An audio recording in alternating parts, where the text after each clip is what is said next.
Film शुरू होती है फिलीपीन से। हम देखते हैं कि पूरे शहर में ज़ॉम्बी वायरस फैला हुआ है। हर कोई इसकी लपेट में आ गया है। सभी लोग इस वायरस का शिकार होकर एक दूसरे को काट रहे थे और इसी शहर में रहने वाला एक आदमी जिसका नाम फ्रांसिस था, वो और उसकी फैमिली खुशकिस्मती से अभी तक इस वायरस से बचे हुए थी। फ्रांसिस की फैमिली में उसकी वाइफ और 2 बेटे थी जिनके साथ वो अपने गांव वाले घर में जा रहा था, क्योंकि उनकी सोच थी कि ज़ॉम्बी वायरस सिर्फ शहर में ही फैला होगा, गांव अभी तक बचा हुआ होगा। तो इस उम्मीद के साथ वो वाह जा रहे थी ताकि हम वाह महफूज रह सके और ज़ॉम्बी होने से बच जाएंगे।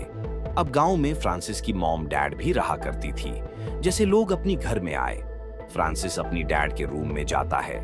ये नहीं कर उसकी होश उठ जाते हैं कि उसकी डैडनी गन से कि वो भी ज़ॉम्बी बन गई जिस्म कटा जो रेंगते हुए फ्रांसिस की तरफ ही बढ़ रहे होती है ताकि उसी भी काट कर ज़ॉम्बी बना सके। उन्हें देखकर भी फ्रांसिस को बुरा लगा और वो ऐसा करना तो नहीं चाहता था, लेकिन ये करना उसकी मजबूरी थी। पंप भी लगा हुआ है जिससे पानी मिल जाएगा। पीने के लिए तो कोई मसला ही नहीं होगा, जिसके लिए वो लोग भी मान जाते हैं। यहाँ हम नोटिस कर पाते हैं कि फ्रांसिस और उसकी वाइफ आयरिस एक दूसरे से नाराज हैं। ऐसा लग रहा है जैसे उनका कोई झगड़ा हुआ हो और वो बात भी नहीं कर रहे थी, नाखुश हैं। अब वो लोग स्टोरों में जाने का फैसला करते हैं ताकि वहां से जरूरत का सामान नहीं सके। बल वहां आकर वो देखते हैं। अब उसका बड़ा बेटा बहुत डरा हुआ था, जो देखकर फ्रांसिस कहते हैं, और ये टाइम डरने का नहीं है, बल्कि यूं समझो कि ये तुम्हारी ट्रेनिंग की है, एक तरह से, कि अगर कभी कोई ज़ॉम्बी तुम्हारे सामने आ जाए तो तुम उसी ना डरते हुए। अगर वो इतना घबराया हुआ था कि नाश उसके ऊपर गिर जाती है और वो उसको लेकर नीचे गिर गया, अभी से तो उसकी सांसी अटक जाती है। उसकी ऊपर खून लगा हुआ था, इसलिए वो पंप की पांव जाकर खून साफ करता है। ये देखकर आयरिस को गुस्सा आ गया।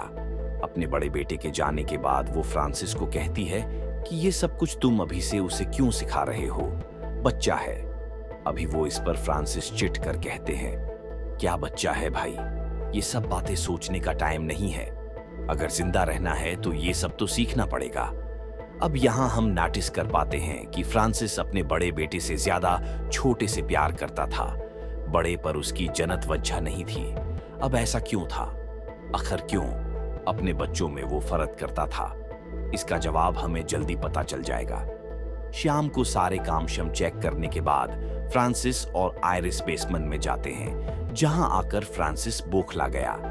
असल में फ्रांसिस को बचपन में उसके डैड छोटी छोटी गलती पर बहुत मारपीट करती थी और सारा दिन उसे बेसमेंट में कैद करके रखती थी, और आज यहाँ आने की वजह से फ्रांसिस को वो सब कुछ याद आ गया था।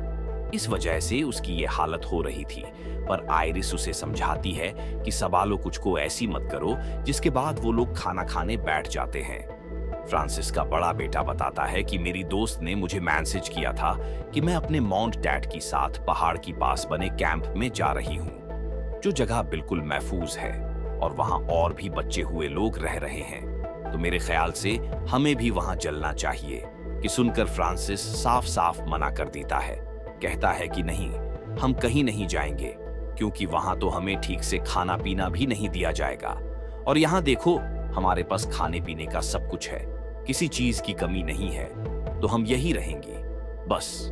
अब उसकी यह बात आरिश को पसंद नहीं आती, क्योंकि वह खुद भी यहाँ रहना नहीं चाहती थी। खैर, रात को जब फ्रांसिस सोन रहा था तो उसे अपने डैड की डोवनी सपने आने लगते हैं, जिसमें वो बुरी तरह फ्रांसिस को मार रहे थे। ये देखकर उसकी आंख खुल जाती है, तो अब इस चीज से घबराकर वो फैसला कर लेता है कि यहाँ से हम चले जाते हैं। इस बारे में वो अपनी वाइफ को कहता है कि ठीक है, चलते हैं, हम उसे कैंप में रह लेंगे, क्योंकि यहाँ बचपन के डरावनी सपने मुझे ठिकने नहीं देंगे। इसलिए अगले दिन ये लोग वेंट के जरिए उस कैंप के लिए निकल जाते हैं। पर कुछ दौर आने पर इन्होंने देखा कि सामने तो बैरिकेड लगा हुआ है और साइड में बहुत सारी खराब गाड़ियां खड़ी हुई हैं, क्योंकि बैरिकेड रास्ता रोकने के लिए लगाया गया था।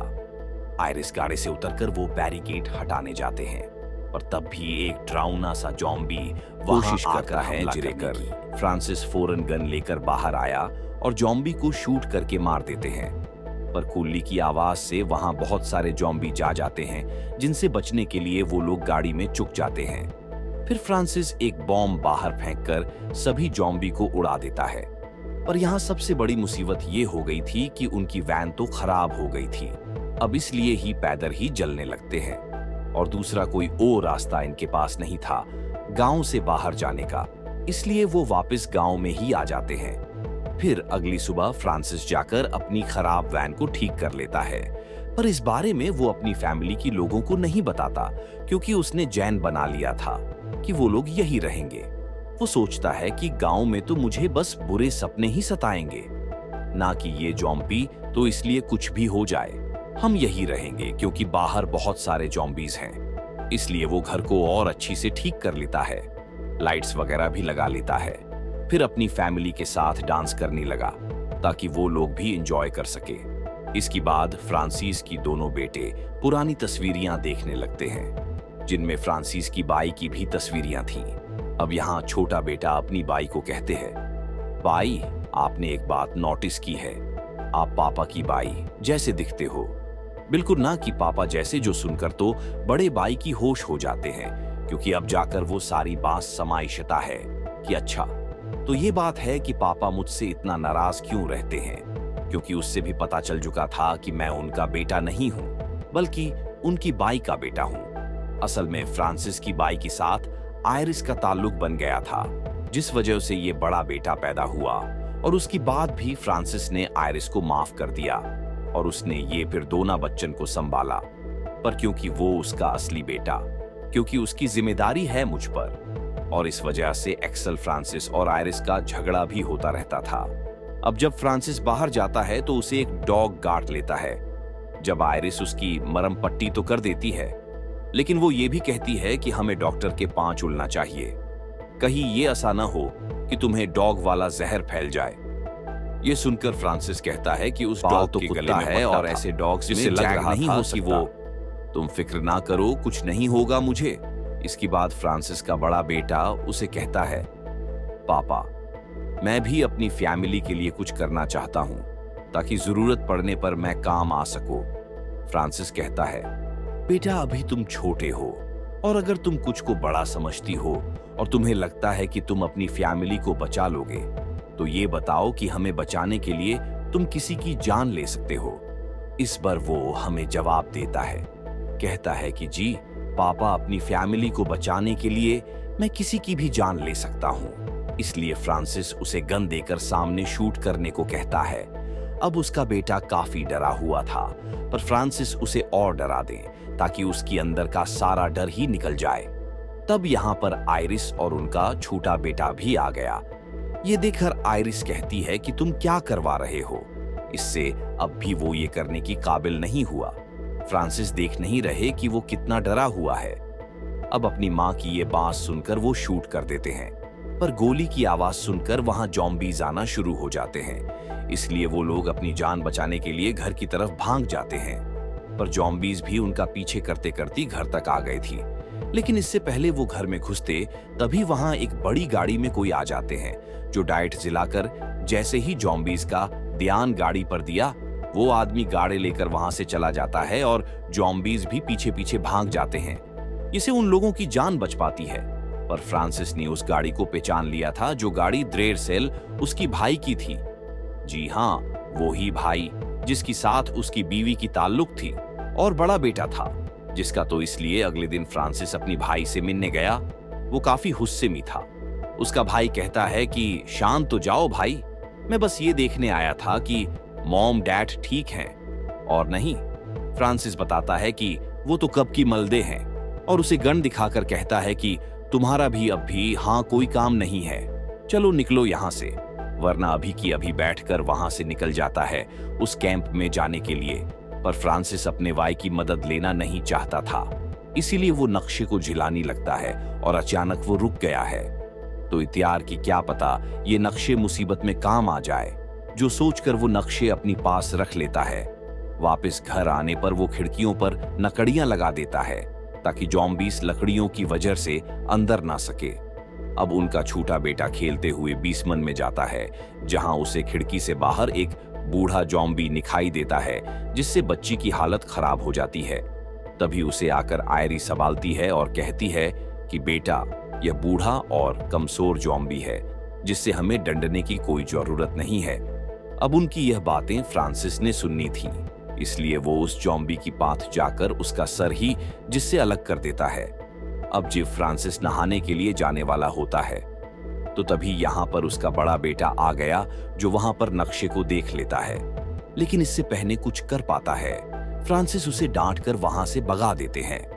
अब यहाँ फ्रांसिस की बातों से हम अंदाजा लगा देते हैं जैसे उसका जहनी तवाजन कुछ खराब होता जा रहा है।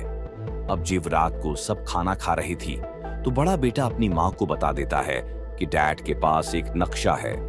ये सुनकर आयरिस इस बारे में फ्रांसिस से पूछते हैं कि क्या ये बात सच है? तुम्हारी पास नक्शा या कोई ऐसी चीज है? जिस पर वो साफ साफ मना कर देता है कि नहीं तो मेरी पास तो ऐसी कोई चीज नहीं है, जरूर इसे कोई गलतफहमी होगी। फिर वो यहाँ अपनी बच्चों को भी बता देता है कि जानती हो, तुम्हारी माँ यहाँ से क्यों जाना चाहती है? क्योंकि यह मेरी बाई के पास जाना चाहती है, जिसके साथ इसका चक्कर था।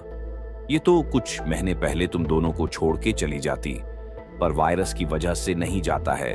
यह सुनकर दोनों बच्ची बिल्कुल हैरान आयरिस से पूछती है, मॉम, क्या यह बात सच है? आयरिस कहती है कि हाँ, मैं जाना चाहती थी। उसके पास इस पर फ्रांसिस वो नक्शा निकाल कर दिखाता है और सबके सामने जलाते हुए कहता है कि कोई कहीं नहीं जाएगा, सब यही रहेंगी, क्योंकि यह मेरा आखिरी फैसला है। अब हालांकि आयरिस उसे ऐसा करने से रोकती भी है, लेकिन वो नहीं रोकता, पूरा नक्शा जला ही डालता है। फिर तो वो लकड़ियों से में दरवाजा भी बंद कर देता है ताकि कोई बाहर न जा पाए। वो ये बहाना लगाता है कि बाहर जॉम्बी घूम रहा है, तो इसलिए दरवाजा बंद करना ही ठीक रहेगा ताकि वो अंदर न घुस जाए। ये सुनकर बड़ा बेटा कहता है, इंसान था पापा, और वह यहाँ बोल रहे हैं कि बाई की तो कोई जॉम्बी नहीं है। फिर कहता है बस यहाँ कैद करके रखना चाहते हैं, होगा या नहीं। ये सुनकर तो फ्रांसिस का इतना दिमाग खराब हो जाता है, लेकिन वो अपने बड़े बेटे को चारों तरफ से घेर लिया था और कहता है, सुनकर तेरी हिम्मत कैसे हो, दुखी हो जाती है, इस तरह बात करने की क्यों? सोचकर कि वो भी नहीं रहा, तुम मेरी औलाद नहीं है, सिपाही को इस घर में रहने की इजाजत दे, कोई काम नहीं बनता।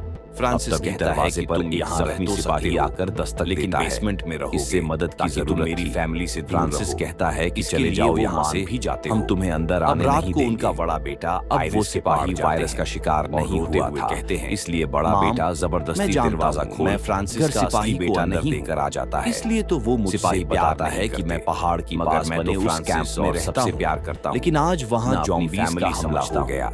अब मुझे लगता है कि यहाँ से बाहर तबाह हो गया, कोई ऐसी जगह एक आदमी गाड़ी लेकर वहाँ आया है जिसमें ही मुझे आराम से बचाया। तो प्लीज उसने मुझे इस घर मुझे बाहर जाने की इजाजत दे दीजिए कि तुम वहाँ चले जाओ, अपनी फैमिली को मेरे बाई का घर है, कुछ कर सकते, तुम वहाँ आराम से आप लोगों के लिए।